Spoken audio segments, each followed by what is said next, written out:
கலைமாமணி விருது வந்து எனக்கு கலைஞர் ஐயா இருக்கும்போது வந்து ஓகே ஆச்சு. ஓகே. அதுக்கப்புறம் அம்மா பீரியட்ல வந்து அவங்க சைன் பண்ணி சாங்ஷன் பண்ணாங்க. சூப்பர். கடைசியில வந்து எடப்பாடி அவர்கள் கையால வாங்க வேண்டிய ஒரு தருணம். தூர்தர்ஷன் ஸ்டார்ட் ஆனதுல இருந்து நடிச்சிட்டு இருக்கேன். பிளாக் அண்ட் ஒயிட் தான் ஃபர்ஸ்ட் தூர்தர்ஷன். எஸ். அதுல இருந்து நடிச்சிட்டு இருக்கேன். அதுல வந்து அப்பெல்லாம் வந்து லைவ் டெலிகாஸ்ட் ஒன்று. அது அங்க டிவில நடிச்சிட்டு இருக்கும்போது இங்க ரிலே ஆகிட்டு இருக்கும். டப்பிங் பொறுத்த வரைக்கும் அது மிகப்பெரிய கலை. அதாவது நடிக்கிறது கூட நடிச்சிடலாம். எந்த கேவி கோவிந்தன் சார் கிட்ட வந்து ஃபர்ஸ்ட் படம் நான் ரிஜெக்ட் ஆனனோ அவருடைய அந்த எழுத்துலயே வந்து 500 படங்கள் நான் டப்பிங் பேசினேன். எஸ்பி முத்துராமன் சார் சொல்லுவார், சசி சசின்னு தான் கூப்பிடுவார் என்ன. அவர் சொல்லுவார், நீ தூங்கிட்டு இருக்கும்போது காலாட்டிகிட்டே இருப்பில்ல, இல்லைன்னா வந்து நீ போயிட்டு எடுத்து மூடிடுவாங்க. குட்டி புலியில் ஒர்க் பண்ணேன். ஓகே. அவங்களுக்கு பிரபாக்கு சரண்யா கூடவே வருவாங்க கேரக்டர். அவங்களுக்கு போய் ஃபர்ஸ்ட் ரீல் பேசினோடனே அந்த டேரக்டர் தம்பிக்கு பிடிச்சி போச்சு. அக்கா சூப்பர்க்கா, பிரமாதங்க்கா பண்ணிக்கிங்க அப்படின்னு. ஏப்பா இந்த கேரக்டர் எனக்கு கொடுத்துருக்கலாமே, நான் பண்ணியிருப்பேனே, இவங்களை பண்ண வச்சுட்டு அவங்களுக்கு என்ன வாய்ஸ்க்கு கூப்பிடுறியே அப்படின்னு.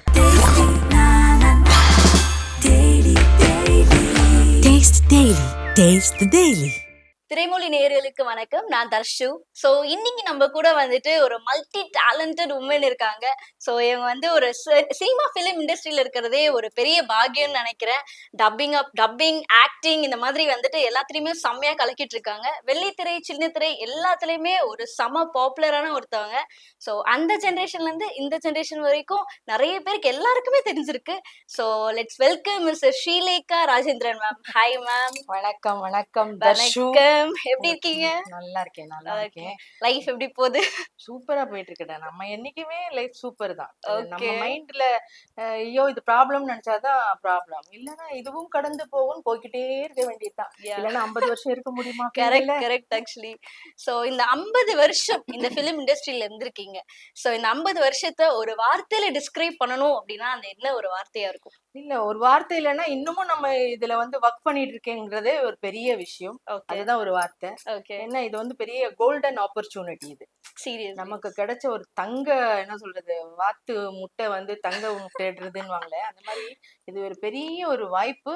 இதுல இன்னமும் நான் வந்து தொடர்ந்து வந்து நிறைய ஜெனரேஷன்ஸை பார்த்துட்டு வந்துட்டே இன்னமும் நான் ஸ்டில் ஒர்க் பண்ணிட்டு இருக்கேன்றது எனக்கு கடவுள் கொடுத்த ஒரு பெரிய கிஃப்ட்.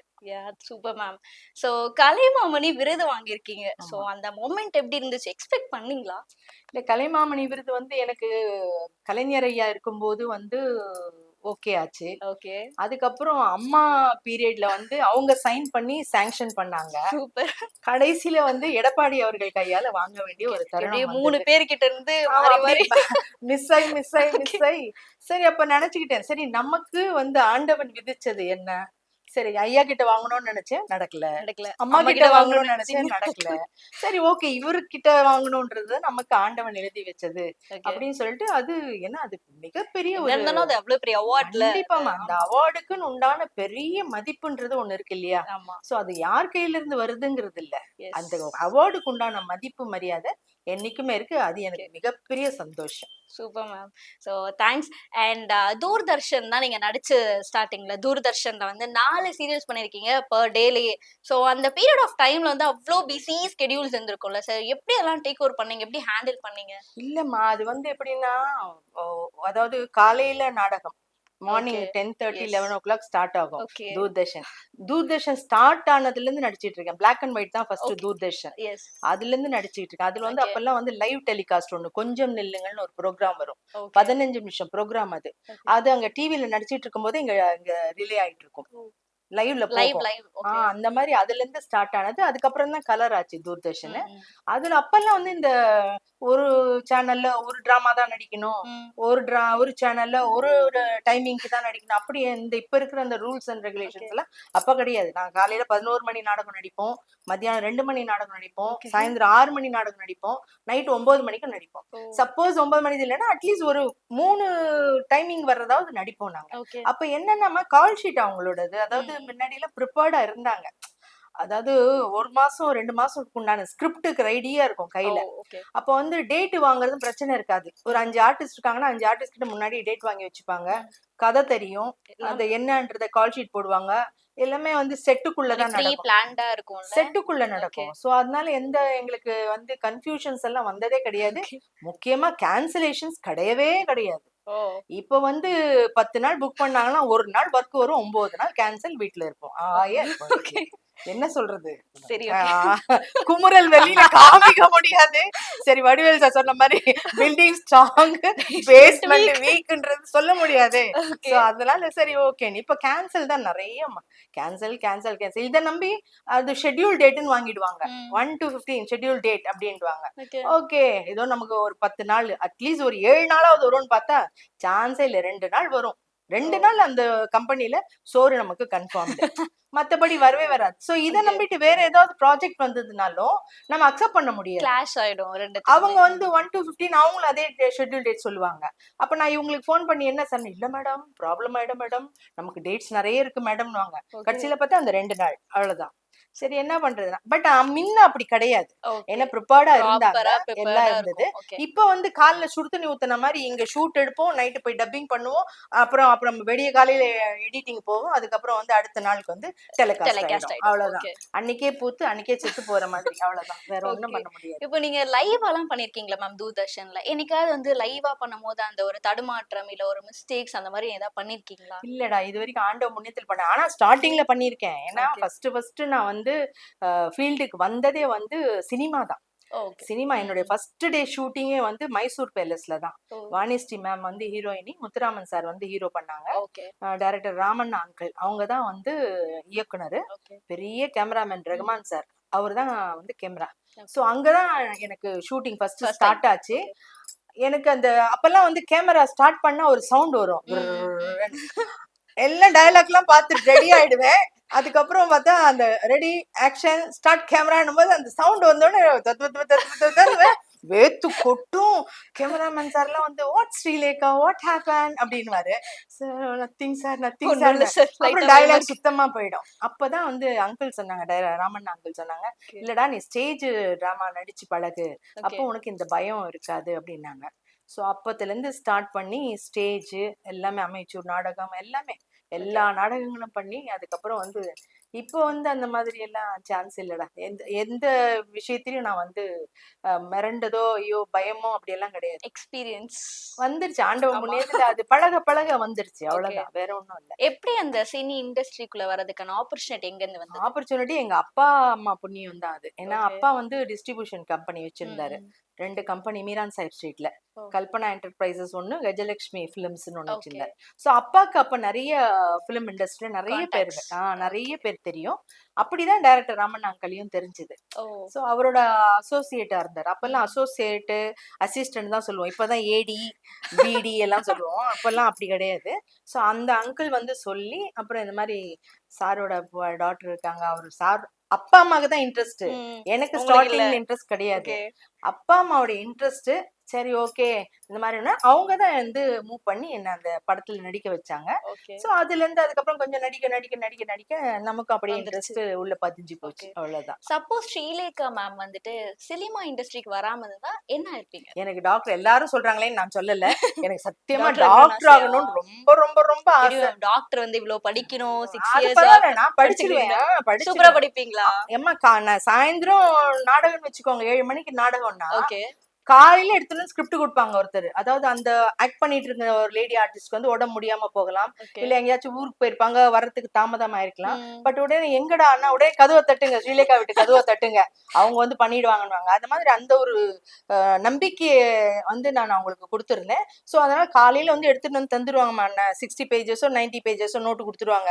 எங்க வீட்டுல அந்த இந்த புகையெல்லாம் போறதுக்கு புகை குண்டுன்னு ஒண்ணு, அதை சுத்தி சுத்தி சுத்தி சுத்தி படிப்பேன். படிச்சு மனப்பாடம் கரைச்சு குடிச்சிடுவேன். அவ்வளவுதான். எப்படி மேம் 90 பேஜஸ் மேம்?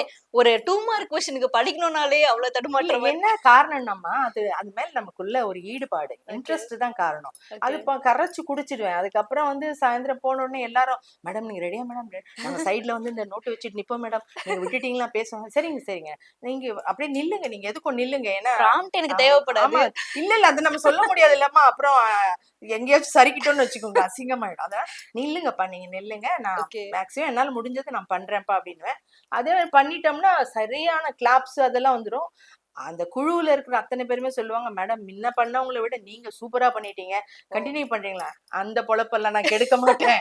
ஏதோ ஒரு நாள் கேட்டீங்க, நான் வரேன், அவ்வளவுதான். மத்தபடி எனக்கு வந்து ஸ்டேஜ் வந்து இப்போதைக்கு பண்றதுக்கு வாய்ப்பு இல்லை. ஏன்னா அப்ப நான் கவுண்டமணி சாரோட நிறைய படங்கள் பண்ணிட்டு இருந்தேன். சோ அதனால எனக்கு ஸ்டேஜ் வந்து ஆபத் பாந்தகி மாதிரி காப்பாத்தி விட்டேனே தவிர எனக்கு கண்டினியூஸ் பண்றதுக்கு எனக்கு முடியாம போச்சு, அவ்வளவுதான். சோ ஆக்சுவலா வந்து நான் உங்களை பத்தி நிறைய பாத்துட்டு இருக்கும் போது எல்லா இடத்துலயும் வந்து ஸ்ரீலேகா ராஜேந்திரன் மேம் டப்பிங் ஆர்டிஸ்ட்னு சொல்லி நிறைய சொல்றாங்க. பட் அதை தாண்டி நீங்க நிறைய மூவிஸ் பண்ணிருக்கீங்க, நிறைய சீரியல்ஸ் பண்ணிருக்கீங்க, எல்லாத்துலயுமே கலக்கிக்கிட்டு இருக்கீங்க. டப்பிங் ஆர்டிஸ்ட் அப்படின்னு வரும்போது ஒரு கேரக்டருக்கே உயிர் கொடுக்குற மாதிரி. கண்டிப்பா. சோ ஒரு டப்பிங்ல வந்துட்டு எந்த ஒரு டப்பிங் நீங்க ரொம்ப ஈஸியா பண்ணிட்டீங்க, ரொம்ப ஃப்ரீ ஃப்ளோ பார்த்தேன் பண்ணிட்டேன் அப்படின்னு? இல்லம்மா, டப்பிங் பொறுத்த வரைக்கும் அது மிகப்பெரிய கலை. அதாவது நடிக்கிறது கூட நடிச்சிடலாம். ஏன்னா நடிக்கும் போது நம்மளுக்கு அந்த முகபாவங்கள், கை ஆக்ஷன்ஸ் எல்லாம், இன்னொரு கோ ஆர்டிஸ்ட் நடிப்பாங்க, அவங்க பேசுற டயலாக் வச்சு நம்ம பேசுறது, அதெல்லாம் நமக்கு ஈஸியா வந்துடும். டப்பிங்கிறது அப்படி கிடையாது. இந்த 4 செவத்துக்குள்ள ஒரு சோப்பாவை போட்டு வச்சுட்டு ஒரு சேர் என்னமோ போட்டு அங்க மானிட்டர் இருக்கும், அதை பார்த்துட்டு அவங்க பண்ணதெல்லாம் நம்ம அந்த எக்ஸ்பிரஷன்ஸை வாய்ஸ்ல கொண்டு வரணும். அது வந்து ரொம்ப கஷ்டமான விஷயம். ஆனா வந்து அது எனக்கு முதல்ல எனக்கு வந்து நீங்க டப்பிங் பேசலாமேம்மா, உங்க வாய்ஸ் நல்லா இருக்கு அப்படின்னு சொல்லிட்டு மெட்ராசினி லேப்னு ஒண்ணு ராயப்பேட்டால இருந்து. சோ அங்கதான் அகல் விளக்குன்னு ஒரு படம், விஜயகாந்த் சாரோட ஃபர்ஸ்ட் ஹீரோ மூவி அது. அப்ப வந்து விஜயகாந்த் சாருக்கு வந்து ஈஎம் கண்ணன் நியூஸ் லீடர், அவர் தான் வந்து டப்பிங் பேசினார்.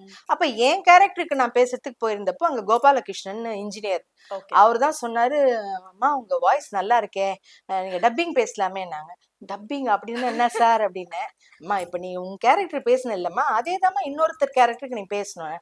சார் ட்ரை பண்றேன் சார், எனக்கு அது சொல்ல முடியாது அப்படின்னு. சரிம்மா அப்படின்னு. அதுக்கப்புறம் அவர் மூலியமா ஒரு 2-3 ஆப்பர்ச்சுனிட்டி வந்தது. அதை நான் பேசின உடனே, ஆனா ஃபர்ஸ்ட் வந்து ரிஜெக்ட் ஆயிட்டேன். ஃபர்ஸ்ட் எடுத்த உடனே எனக்கு வந்து ஓகே ஆகல. ஃபர்ஸ்ட் எடுத்த உடனே வந்து கேஏவி கோவிந்தன் சொல்லிட்டு, அவரு தான் ரைட்டர், அதாவது டப்பிங் ரைட்டர். அவரு ஒரு படம் வந்து போய் பண்ணேன். அவங்க சரிதா மேமும் அம்பிகாவோ யாருக்கும் தெரியல, அவங்களுக்கு பேசும்போது இங்கதான் நடந்தது, அந்த பரணி ஸ்டுடியோவுக்கு கிட்ட. அப்போ வந்து போனோடனே இவங்க பேசுவாங்க சார், ஹீரோயின் பேசுவாங்கன்னு சரின்னு போனேன். பேசணுன்னு அந்த ஹெட்போன் கொடுத்தாங்க, அதை மாட்டிட்டு எல்லாமே இருட்டாக்கிட்டாங்க வேற. சரின்னு சொல்லிட்டு பேசினோடனே டி.கே. சந்திரன் அண்ணா இருந்தாரு. அவர் வந்து மிகப்பெரிய நடிகர். அவர் வந்து உட்கார்ந்துட்டு, இல்லம்மா உன் வாய்ஸ்ல பேசுமா, உன் வாய்ஸ்ல பேசு. ஏன் வாய்ஸ்ல தானே நான் பேசிட்டு இருக்கேன், இது என்ன உன் வாய்ஸ்ல பேசுறேன், புரியல எனக்கு. அப்புறம் வந்து சரிம்மா, அவங்களும் பாவம் தலையால தண்ணி குடிச்சு பாத்துட்டாங்க, எனக்கு புரியல. அதுக்கப்புறம் வந்து அவரு கே கோவிந்தன் சார் வந்து, சரிம்மா நான் சொல்லி அனுப்புறேம்மா அப்படின்ட்டாரு. அப்புறம் சந்திரண்ணா வந்து வெளியில வந்தாரு. வந்தோடனே அவர் சொன்னாரு, என்ன புள்ள நீ உன் வாய்ஸ்ல பேசுனா நீ உன் குரல்ல பேசணும், அவங்க வாய்ஸ் நல்லா இல்லைன்னு தானே உன் குரல்ல கொடுக்க சொல்றாங்க, நீ வந்து அவங்களவே காப்பி பண்றியே அப்படின்னு. ஓ அதான் உன் வாய்ஸ்ல பேசுறதா அப்படின்னு அப்போத்துல இருந்து தெரிஞ்சுக்கிட்டு, எந்த கேவி கோவிந்தன் சார் கிட்ட வந்து ஃபர்ஸ்ட் படம் நான் ரிஜெக்ட் ஆனனோ, அவருடைய அந்த எழுத்துலயே வந்து 500 படங்கள் நான் டப்பிங் பேசினேன். அப்ப இருந்த அத்தனை ஆசிரியர்கள் கிட்டே நான் டப்பிங் பேசியிருக்கேன். ஆரூர் தாஸ் சாரு, அப்புறம் வந்து மருதகாசியோட சன் மருதபரணி, அப்புறம் வந்து நம்ம இவங்க பத்மநாபன், அப்புறம் வந்து வைரமுத்து சாரு, நிறைய இன்னும் தேவநாராயணன் சாரு. அப்பெல்லாம் ரிலேஷன்ஸ் முறை வச்சுதான் பேசுவோம். தேவநாராயணன் அங்கிள், அப்புறம் வந்து அப்படிதான் அண்ணா மாமா இப்படிதான் பேசுவோம், அம்மா அதுதான் சொல்லுவோம். சோ அந்த மாதிரி அப்படி வந்தது. ஆனா ஆக்சுவலா நான் வந்தது ஃபர்ஸ்ட் ஆக்டிங்க்கு தான். டப்பிங் வந்து எப்படி வந்ததுன்னா, இந்த அகல் விளக்கு போகும்போது அவர் கோபாலகிருஷ்ணன் சார் ரெக்கமெண்ட் பண்ணது. அதுக்கப்புறம் நான் எப்படி கண்டினியூ ஆனேன்னா, எனக்கு கல்யாணம் குழந்தை பிறந்துருச்சு. குழந்தை பிறந்த உடனே 1 இயர் வந்து 2 இயர்ஸ் வந்து ஒர்க் பண்ண முடியாது, ஆக்டிங் பண்ண முடியாது. அப்படின்னு சொல்லிட்டு வீட்டுல அம்மா எல்லாம் சொல்லிட்டாங்க. சோ அதனால என்ன பண்றது, சும்மா இருக்க முடியாது, நம்மள ஆடின காலும் பாடின வாயும் சும்மா இருக்காதுன்னுவாங்க. அந்த மாதிரி என்ன பண்றதுன்னு சொன்னா, அப்பதான் அவருக்கு கோபாலகிருஷ்ணன் சார் வந்து டப்பிங் பேசலாம் அப்படின்னு அவர் சொன்னது ஞாபகம் வந்து, அதுக்கப்புறம் வந்து நான் காண்டாக்ட் பண்ணேன் அந்த ஏஜென்சிங்களை. அப்புறம் காண்டாக்ட் பண்ண அப்புறம் அவங்க வந்து கண்டினியூ பண்ணி அதுக்கப்புறம் நிறைய படங்கள் வந்து பேச ஆரம்பிச்சேன். திருவேங்கடம் சார் அவருடைய ரைட்டிங்லயும் பண்ணியிருக்கேன். ஸோ நிறைய புரட்சிதாசன், அதாவது இல்லாத ரைட்டரே கிடையாது, எல்லா ரைட்டர்கிட்டயும் நான் வந்து டப்பிங் இது Telugu to Tamil, Hindi to Tamil, Malayalam to Tamil, Kannada to Tamil, இப்படி எல்லா ரைட்டர்கிட்டயும் ஒர்க் பண்ணிட்டேம்மா. ஒர்க் பண்ணாத ரைட்டர்ஸே கிடையாது. பட் அதனாலதான் அந்த இது என்ன எஸ்பி முத்துராமன் சார் சொல்லுவாரு, சசி சசின்னு தான் கூப்பிடுவாரு என்ன. அவர் சொல்லுவாரு, நீ தூங்கிட்டு இருக்கும் போது காலாட்டிட்டே இருப்புல, இல்லைன்னா வந்து நீ போயிட்டு எடுத்து மூடிடுவாங்க, அதனால இதை விட்டு போகாத, நீ இப்போ போனீன்னா அப்புறம் இல்லப்பா அவங்க செட்டில் ஆயிட்டாங்க போல இருக்கு, அவங்க நடிக்கிறதுல போல இருக்கு அப்படின்னு சொல்லிடுவாங்கப்பா. அதனால நீ அப்பதான் சொன்னேன், இந்த மாதிரி டப்பிங் சான்ஸ் வந்திருக்கு சார்னு, தாராளமா பண்ணு, நல்ல விஷயம் அப்படின்னாரு. ஸோ அப்பத்துல இருந்து அப்படியே டப்பிங் கண்டினியூ ஆச்சு. பட் ஸ்டார்டிங் வந்து இந்த ஆக்டிங் தான், அதுக்கு அடுத்துதான் டப்பிங். ஒரு ஃப்ளோல வந்து நான் அப்படியே கேட்ச் பண்ணிட்டேன். ஆமா கண்டிப்பா கண்டிப்பா. ஏன்னா எதுவும் விட்ட அதுவும் கலை சம்பந்தப்பட்டதானேடா. ஏன்னா இப்ப நம்ம ஒருத்தர் சரியா நடிக்கலன்னா அத வந்து நம்மளால முடிஞ்ச அளவுக்கு இந்த குட்டி புலியில ஒர்க் பண்ணேன். அவங்களுக்கு பிரபாக்கு சரண்யா கூடவே வருவாங்க கேரக்டர். அவங்களுக்கு பேசின அவங்களுக்கு கிட்டத்தட்ட ஒரு 10-15 பேர் வாய்ஸ் டெஸ்ட் நடந்ததாம். அப்போ அந்த ஏஜென்ட் வந்து என்கிட்ட சொன்னாரு, அக்கா நீங்க வந்து டப்பிங் பேசணும், டெஸ்ட்னாரு. டெஸ்ட்டுக்குன்னு நான் வரவே மாட்டேன், என் வாய்ஸ் ஓகேன்றியா வரேன், டெஸ்ட்டுக்கெல்லாம் நான் வரமாட்டேன் அப்படின்னா. இல்லக்கா உங்க வாய்ஸ் ஓகே ஆகும், நீங்க வாங்க. யார் டைரக்டர்னு கேட்டா முத்தையான்னு சொல்லிட்டு ஒரு நியூ கமர்ஸ் தான். சரி போனேன். போய் ஃபர்ஸ்ட் ரீல் பேசினோடனே அந்த தம்பி டைரக்டர் தம்பிக்கு பிடிச்சி போச்சு. அக்கா சூப்பர்க்கா, பிரமாதம்க்கா பண்ணிட்டீங்க அப்படின்னு. ஏப்பா இந்த கேரக்டர் எனக்கு கொடுத்துருக்கலாமே, நான் பண்ணிருப்பேனே, இவங்களை பண்ண வச்சுட்டு அவங்களுக்கு என்ன வாய்ஸ்க்கு கூப்பிடுறியே அப்படின்னு. அக்கா அடுத்த படம் நீங்க தான்க்கா, சான்ஸே இல்லக்கா, நீங்க தான்க்கா பண்றீங்கன்னு. கேட்டு நிறைய வந்துட்டேன்ப்பா, தாண்டி வந்துட்டேன், நிறைய காதுல கேட்டாச்சு, நீங்க நல்லா வாங்க, அது போதும் எனக்கு சந்தோஷம், நீங்க சொன்ன மாதிரி கொடுத்தீங்கன்னா ரொம்ப சந்தோஷம், அவ்வளவுதான் அப்படின்னு சொல்லிட்டு வந்துட்டேன். அந்த கேரக்டர் வந்து அவ்வளோ பிரபலமா பேசப்பட்டு பாலா சார் ஃபோன் பண்றாங்க, சசிகுமார் சார் ஃபோன் பண்றாங்க, மேடம் சூப்பர் மேடம், உங்க வாய்ஸ்ல சரண்யாவே டவுன் ஆக்கிட்டீங்கன்னா. ஐயோ ஏங்க நீங்க வேற என்ன. இல்ல அதாவதுமா நம்மளால முடிஞ்சது என்ன, அவங்க தப்பு பண்ணாங்கன்னு சொல்ல முடியாது, அந்த கேரக்டருக்கு இன்னும் நம்மளால முடிஞ்சது என்ன வந்து பண்ணா பெஸ்டா இருக்கும்னு நினைச்சிட்டு அந்த எஃபெக்ட்ல இருந்து ஏதாவது சேர்த்துக்கிற டயலாக் அந்த டைரக்டரோட பர்மிஷனோட சேர்த்துக்கிறது, இதெல்லாம் பண்ணி அந்த டப்பிங்கை வந்து நம்ம நல்லா பண்ணிட்டோம். அதுல பர்டிகுலரா அந்த ஒரு இடத்துல வந்து இந்த ஷாருக்கானை பத்தி பேசுறது அந்த டயலாக் வரும். சோ அந்த இடம் ரொம்ப பயங்கர அப்ளாஸ் வந்தது அப்படின்னு சொல்லிட்டு டைரக்டர் முத்தையா சொல்வார். ஏன்னா நான் டிவில தான் பார்த்தேன், நம்ம தியேட்டர்ல எல்லாம் போய் பார்க்கல. சோ அதனால அப்படி வந்ததுதான் டப்பிங். ஏன்னா நம்மளால உயிர் கொடுக்க முடிஞ்ச அளவுக்கு கொடுப்போம், அவ்வளவுதான். Okay ma'am.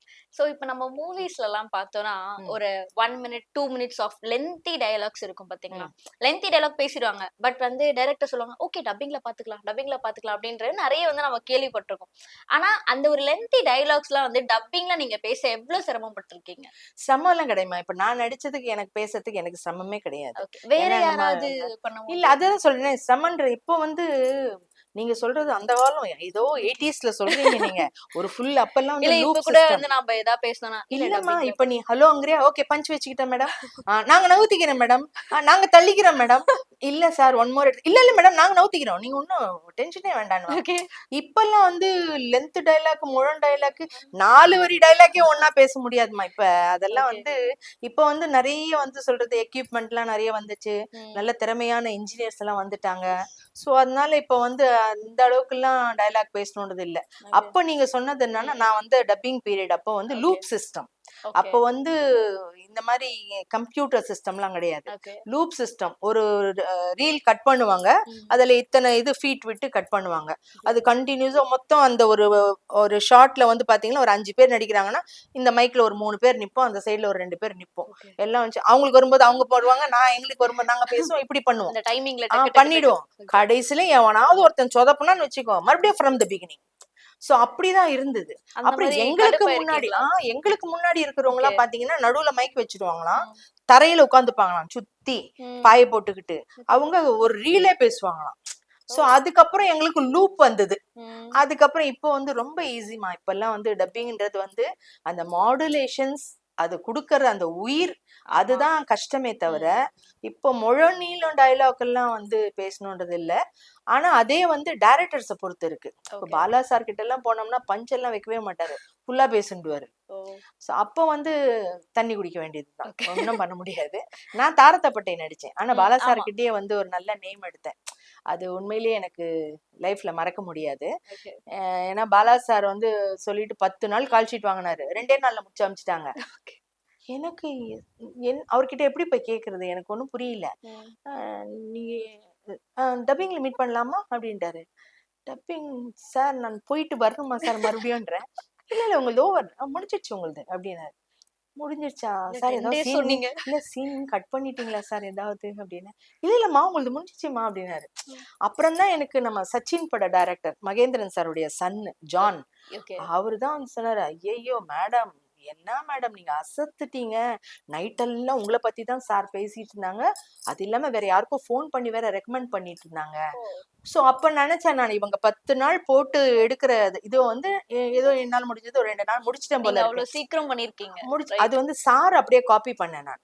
உண்மையிலேயே பாலா சார் நம்ம காப்பி பண்ணாவே போதும், நம்ம எக்ஸ்ட்ரா எல்லாம் ஒண்ணு நடிக்கணும்ன்ற அவசியமே இல்லை. அந்த கண் எப்படி போகுது, கை எப்படி வச்சுக்கிறாரு, எந்த இடத்துல நடக்கிறாரு, இந்த மாதிரி எல்லாம் அவர் அப்படியே வந்து காப்பி பண்ணா போதும், அவர்கிட்ட வந்து நம்ம ஓகே வாங்கிடலாம், நல்ல பேரும் வாங்கிடலாம். சோ நான் அதுதான் அந்த டெக்னிக் தான் நான் ஸ்டார்ட் பண்ணேன். ஆனா நல்ல நேம் வந்தது அதுல. ஏன்னா அவங்க சொல்லுவாங்க, மத்த ஆர்டிஸ்ட், ஒரு ஆர்டிஸ்ட் என்கிட்ட சொல்லி நான் கேள்விப்பட்டிருக்கேன், நான் கடவுள்ல வந்து ஒருத்தர் நடிச்சாங்க, அவங்க சொன்னாங்க கண்ணுல இருக்கிற தண்ணி கீழே ஒரு சொட்டு விழணுமா, அது வந்து அவர் எதிர்பார்த்த மாதிரி விழவே இல்லையா. ஒரு நாள் முழுக்க தண்ணி கிளிசரின் போட்டு போட்டு போட்டு கண்ணுதான் வீங்கி போச்சே தவிர அது வரவே இல்லையா. உடனே பேக்கப் பண்ணிட்டாராம் ஈவினிங். அப்புறம் அடுத்த நாள் மறுபடியும்.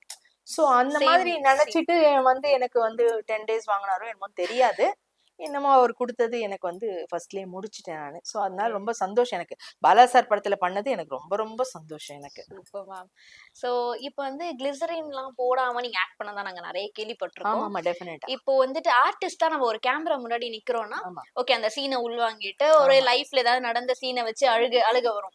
பட் டப்பிங் அப்படின்னு வரும்போது நீங்க ரொம்ப ஹாப்பியா இருக்கீங்க அன்னைக்கு டே அப்படின்னா, அந்த ஒரு அழுகிற சீன் வந்தா எப்படி ஹேண்டில் பண்ணுவீங்க? பண்ணித்தானே ஆகணும், வந்துருமா தானா? கண்டிப்பா. இல்ல டப்பிங்ல தண்ணீர் வரணும் அவசியம் கிடையாதுடா.